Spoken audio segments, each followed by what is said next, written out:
Hello, and welcome to another episode of Tune In Tuesday.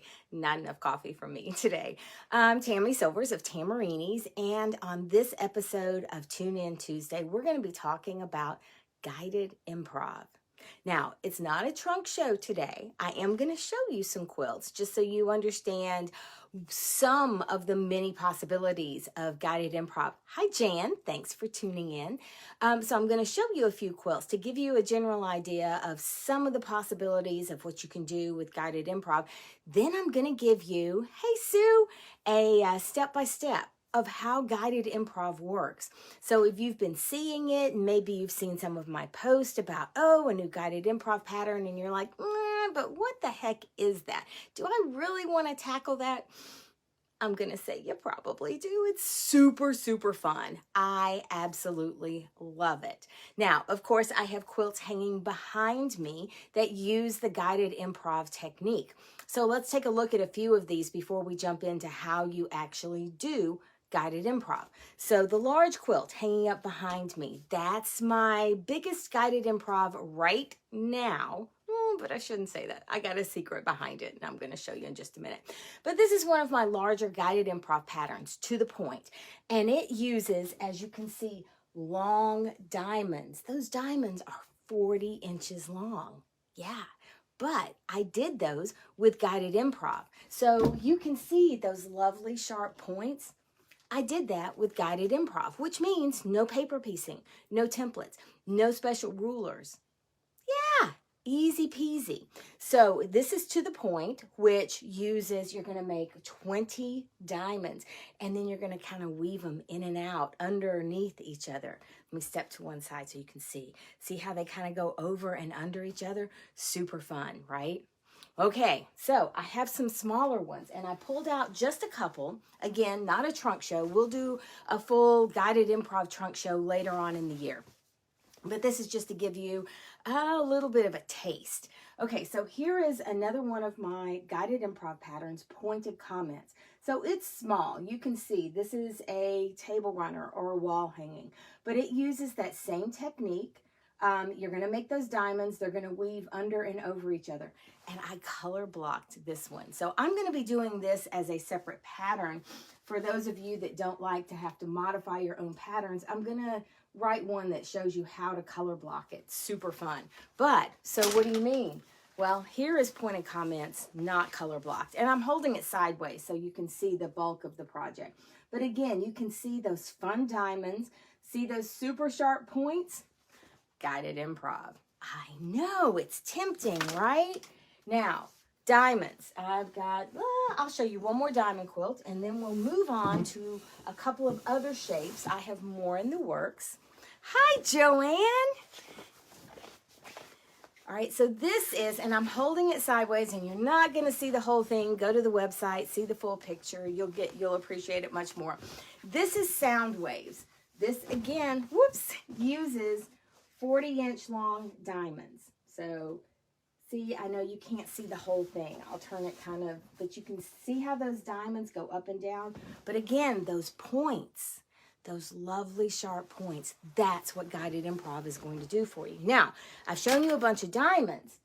Guided improv can be used, the technique can be used to make other shapes. This one is, and again, I'm going to hold it sideways. Hi, Kathy. Thanks for tuning in. This is compass points, and I'm going to hold it up. I'm going to hold it up as high as I can over my head. But you're going to see I tackled the Mariner's compass block, but did it using guided improv. So I didn't have any of those papers to take off. Now, I love paper piecing, but who likes taking off the papers? Not me. So that's why I came up with guided improv. Okay, so hi, Jerry. I have a surprise for you. This is the newest guided improv pattern, and I was going to send it to the quilter this morning, and I thought, no, I want to share it with them before I do. So we're going to pull back the curtain. And this is Winter Woods. Now, I know you can't see the whole thing, but just trust me, it's all there. This is Winter Woods. Hi, Marie. This is Winter Woods, and it is done using guided improv. And I am super excited about it. This was actually the first pattern I ever designed using the technique, but I hadn't coined that phrase yet. And I wanted to redo it. I'm teaching this at Road to California in January. So I wanted to have a fresh new sample. So I just finished this yesterday.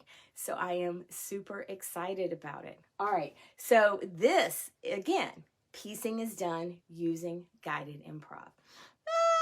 Now, y'all want to see how this whole thing works, right? Of course you do. All right, so we're going to take this down. And I'm going to move the camera a little bit closer. And I'm going to give you, step by step, how. Thanks, Joanne. Joanne said it looks awesome. I am so excited about the refresh of Winter Woods. Hi, Andy. All right, so I'm pulling the camera in closer. Not trying to give you vertigo, promise. And I'm going to give you step by step how I make those diamonds using guided improv. And later on, we will do a separate episode with the Mariner's Compass block to show you how I tackled that as well. All right, so with guided improv, to make my diamond, I'm going to start out with my rectangle. My rectangle, that's going to be my base. This is actually going to be my diamond. So very much like watercolor, we're working from the background forward, okay? So I'm gonna move this to the side. Now, in guided improv, the guiding comes in because I'm giving you guidelines, but this is very much embracing the improv piecing technique, which means it's not perfect. Which I think is awesome because, whew, there goes all that stress out the window of making it perfect. But the guidelines that I give you the ability to reasonably reproduce what you see in the pattern. But everyone's is going to be a little bit different, which is awesome, right? All right, so we have our base unit, which is going to be our diamond. I'm going to give you measurements, and I'm going to tell you to make a mark from measurement to measurement. So you can probably lightly see I've drawn, and I've done it with Sharpie because this is a demo. You would not want to mark with Sharpie. But I've drawn a line from one measurement to the next, from the other measurement to the next. These lines, these become my fabric placement lines. That's our guide.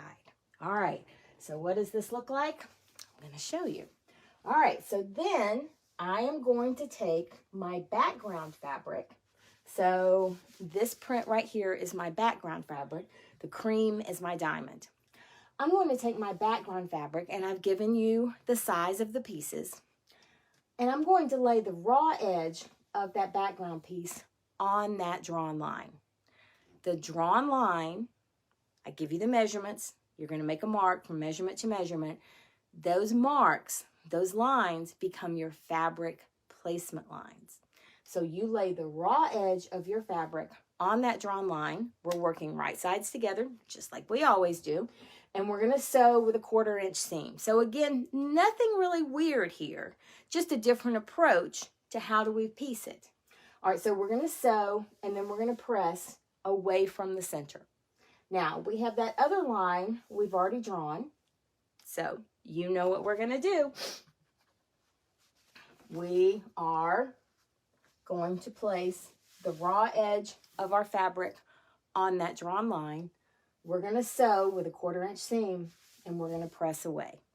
All right, I'm going to move these down just a little bit because we have, as you can imagine, a couple more steps. Now, we've done that to the top. We have to do this to the bottom. So, on the bottom, we are, again, going to measure. We're going to make our marks.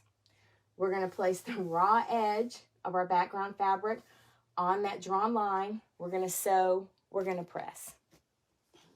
And then you can imagine what our last step is. Okay. Oh, I've got this upside down.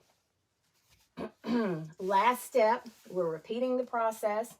Raw edge of the fabric on the drawn line, sew, and press.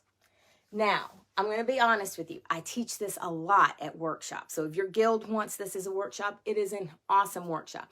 But for folks that buy the pattern and have never seen the technique and didn't read the pattern all the way through before they started, here's where I get emails, because this is what they have. They have a piece that looks like this. And they email me and they go, Tammy, this isn't going to work. This is wrong. It doesn't look like a diamond. I've got exposed raw edges. Wrong. Help. Okay, so you're right. This is not what we want. We're going to turn this bad boy over and we are going to trim back to our original size. So we're going to trim away all of that overage. So our piece goes from looking like a very wonky hex to this. There is our diamond. So I'm going to turn it over. See, there's that shape I started with. But there's my diamond. Now, it's wonky. It is. The center, look at the center. Hold it this way so I can do this. My center is not directly across from each other. It's slightly wonky. Some are more wonky than others. My points probably aren't exactly in the center and aren't exactly across from each other. That's okay. It's improv. What you see though, you do see lovely sharp points. And that's the whole focus. And the patterns take advantage of that. Where does the eye go? The eye goes to those lovely sharp points. And so that takes advantage of it. So you can see, I think the technique is pretty easy. It's pretty fun. And like I said, I showed you some diamond quilts. I showed you Mariner's Compass. I'm expanding on that Mariner's Compass. Some fun things coming down the road for that. I showed you Winter Woods, which is the birch trees using guided improv. I have some other things coming down the pike using guided improv with more shapes. But that's the general, this gives you the general idea of how that works. So, it looks fun, right? Yeah. How is color block used with this? Okay, so the color block, I'll pull that one back out. It's the same thing. That's why I said I'm going to write this as a separate pattern. So this was the one that I showed y'all earlier. This was pointed comments done color block. So, see? Same thing, just I have different backgrounds in different places, which color blocks that unit. So if I made this one with a pink background, I made another one with a purple background, but then I put everything on black, suddenly those diamonds are color blocked. And it gives a completely different look, which I think is fun. And yeah, so that's how the color blocking works. Does that make sense? So color blocking is not so much a guided improv technique as it is a color practice. Thanks. Yeah, super fun. So I appreciate y'all tuning in. That was my demo on the guided improv. If you read the description, and I know a lot of folks don't sometimes read the full description, but here's why. Hey, Kathy, good morning. I make it look so easy. Well, I've done just a few. Just a few. But it is easy. And hey, Joanne that's on with us, she is a phenomenal pattern tester for me. She is a phenomenal quilt teacher. And she's made several of these, and she will vouch for me. It is easy. It is. It's just a different way of thinking. And as I mentioned, it's not precise. And I think that's the fun of it. And if you embrace that, you create some really great projects that look very different from your normal quilt project, but then they're done very easy. So, what I was going to ask y'all is, if you think of anything that you would like to see on Tune In Tuesdays, please, please, please let me know. You can drop it in the comments. You can message me on Facebook. I have the schedule through the end of November, but I would love some ideas for some things that you would like to see me bring you on these Tune In Tuesdays, and I'll be happy to do that. as I mentioned in the advertising of Tune In Tuesday, I'm doing these when I am in town, which means this is the last one until mid-November because, yay, I'm going to be traveling and teaching for the next 2 weeks, which I am super excited about. Thanks, Joanne. Joanne says she loves the technique. I do too. So I'm going to be traveling and teaching, which I am super thrilled about. That is truly my heart and my passion, and love, love, love to do that. But I won't be doing a Tune In Tuesday with y'all for the next 2 weeks, but I'll be back mid-November through December, and then would love to flesh out a schedule that has things that y'all would love to see. I would love to hear from you about, hey, we'd like to see this on a Tune In Tuesday. Right now, I'm pretty much planning on doing some trunk shows, doing some demos like I did today. Hey, Gloria, thanks for coming in. And yeah, just let's talk quilts. That's always fun. So thank you, Kathy. Yes, happy travels. Yes, traveling is fun right now. But I appreciate y'all coming in. I appreciate you spending a little bit of your time on Tuesday morning with me. I hope you'll come back next time. And again, if your guild or your shop wants some Tamarini's workshops or lectures, you know where to find me. But hey, until next time, happy stitching.